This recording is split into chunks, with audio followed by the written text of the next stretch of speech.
আপনি লক্ষ্য করে দেখবেন 17 বছর যাবৎ কিন্তু বিএনপিকে মাঠে পিটিয়েছে আওয়ামী লীগ। পিটানের মানে হচ্ছে যে বিএনপির অস্তিত্ব আছে এবং সে টিকে আছে, তার বিজ্ঞাপন আওয়ামী লীগ দিয়েছে। মাঠে যদি এনসিপি কে পিটায় তাহলে লাভ হয় কি, লোকসান হয় কার? আজকে যদি এনসিপি মাঠে অ্যাটাক হইতে থাকে, দেশবাসী জানবে যে মাঠে এনসিপি আছে। সুতরাং যদি এনসিপি কে পিটায় সেটা হবে এনসিপির লাভ। আর যদি এনসিপি কে না পিটায় তাইলে কি হবে? আরামসে সমাবেশ করবে, জনমত তৈরি হবে। কেন তার পক্ষে জনমত তৈরি হবে? কারণ আপনি প্রতিশ্রুতি দিয়েছিলেন গণভোটের আলোকে জুলাই বাস্তবায়ন করবেন, সেটা গোটা দেশবাসী দেখেছে। সেখান থেকে যেহেতু আপনারা সরে গেছেন, জনতা এখন আপনাদের সাথে নাই। আপনি মুখে যতই বলেন, আর নাই বলেই 2/3 মেজরিটি পাওয়ার পরেও এরকম একটা ছোকরাদের দল মাত্র 6টা সিট পাইছে, তাদেরকে এত অ্যাটাক করতে হবে কেন? এখানেই আপনাদের ভয়ের কারণ।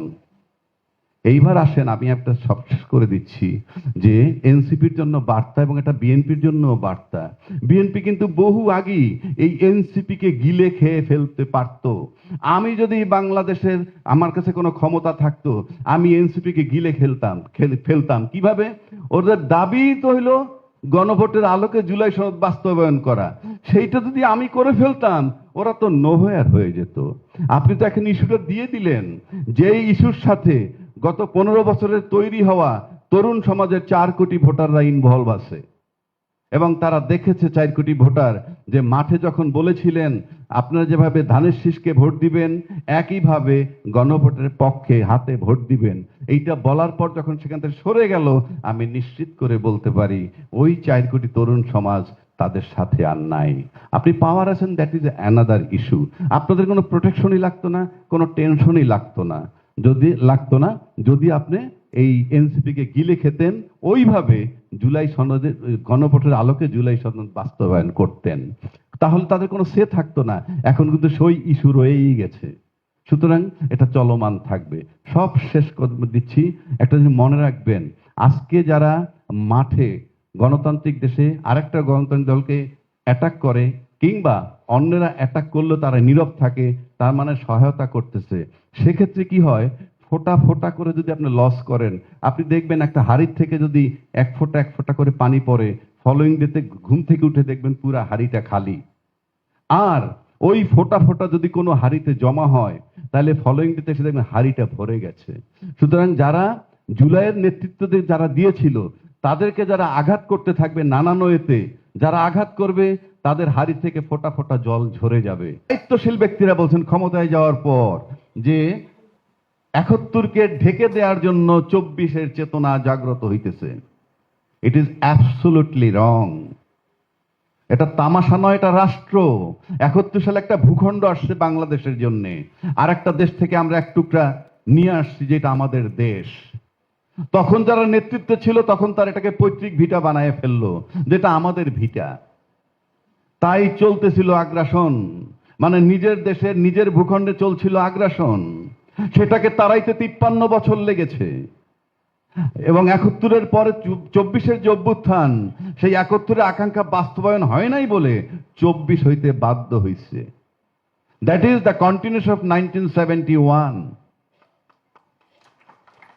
কেউ যদি বলে যে 71কে ঢেকে দেয়া যায়, আরে আপনি আপনার ব্যক্তিগত ইতিহাস আনেন।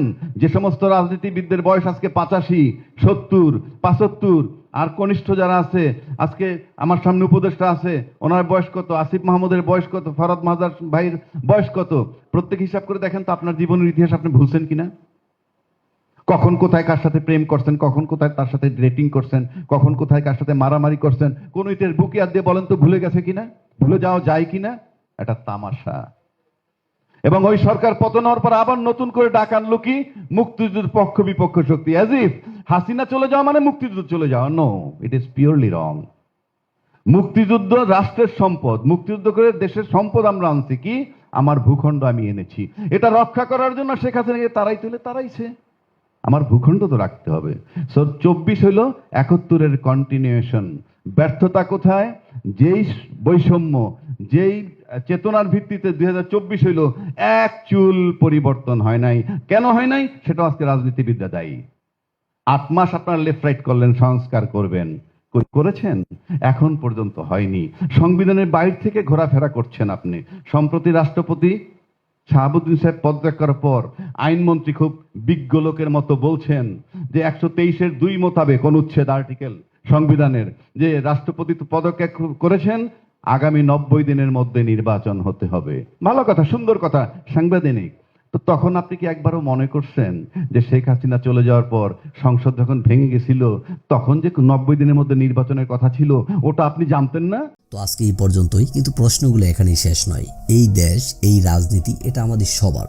আপনি, আমি, আমরা সবাই মিলে গড়ে তুলব সচেতনতার একটা মঞ্চ। আপনার ভাবনা, আপনার চিন্তা এবং আপনার মতামত আমাদের দরকার। তাই কমেন্টে লিখে জানান এই মুহূর্তে আপনি কি ভাবছেন এবং আপনি কোন দিকে তাকাচ্ছেন। এটা একটা ভিন্ন মতের প্ল্যাটফর্ম। এখানে প্রশ্ন করার সাহস আছে, সত্যের পেছনে ছুটে চলার স্পর্ধা আছে। চ্যানেলটি ভালো লাগলে অবশ্যই সাবস্ক্রাইব করে পাশে থাকুন, কারণ একটা ক্লিকেই হতে পারে হাজারো অন্ধকার ভেদ করে আলো খোঁজা শুরু। ফিরছি পরের পর্বে আরো খোলামেলা বিশ্লেষণ নিয়ে। সে পর্যন্ত সবাই ভালো থাকুন, সুস্থ থাকুন। আল্লাহ হাফেজ।